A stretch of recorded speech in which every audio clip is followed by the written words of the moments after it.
Kumusta mga ka-foodie? Ngayon, dadalhin ko kayo sa isang masarap na paglalakbay sa mundo ng pagkaing Pinoy. Iluluto natin ang isa sa pinakasikat nating ulam, ang adobo. Kahit veterano ka na sa kusina o nagsisimula pa lang, siguradong mapapasayaw nito ang inyong panlasa. Kaya isuot na ang apron at magluto na tayo. Una sa lahat, ano nga ba ang adobo? Ito ay isang tradisyonal na ulam ng mga Pinoy, kilala sa mayaman nitong timpla ng suka, toyo, bawang at mga pampalasa. Masustansya, malasa, at puno ng sarap na siguradong magpapaginhawa sa sinuman. Ngayon, tingnan naman natin ang mga sangkap.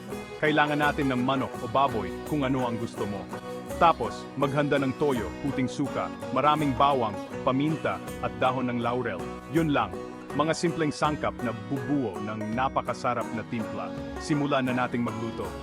Ibabad muna ang karne sa pinaghalong toyo, suka, at dinurog na bawang. Hindi lang basta hakbang ito. Dito magsisimulang sumipsip ng lasa ang karne. Ibabad ito ng ilang oras o kaya magdamag kung kaya dahil mas matagal na pagbababad, mas sasarap ang adobo.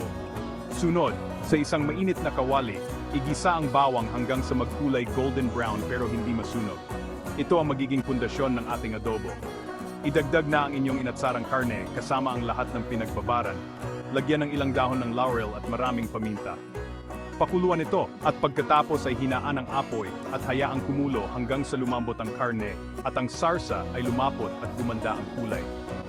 Habang nagluluto ang adobo, pag-usapan naman natin ang paghahain. Pinakamasarap itong ipares sa mainit na kanin. Ang simpleng kanin ay nagbibigay daan sa mayamang lasa ng adobo. Parang ginawa talaga sila para sa isa't isa. Ayan na, ang sarili mong napakasarap na adobo. Kahit simpleng hapunan ng pamilya o espesyal na okasyon, siguradong mapapahangan nito ang lahat.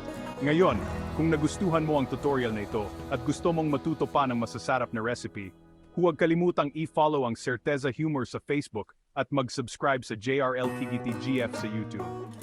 Maniwala ka, ayaw mong ma-miss ang mga susunod na iluluto natin. Salamat sa pagsama ninyo sa akin ngayon, at happy cooking!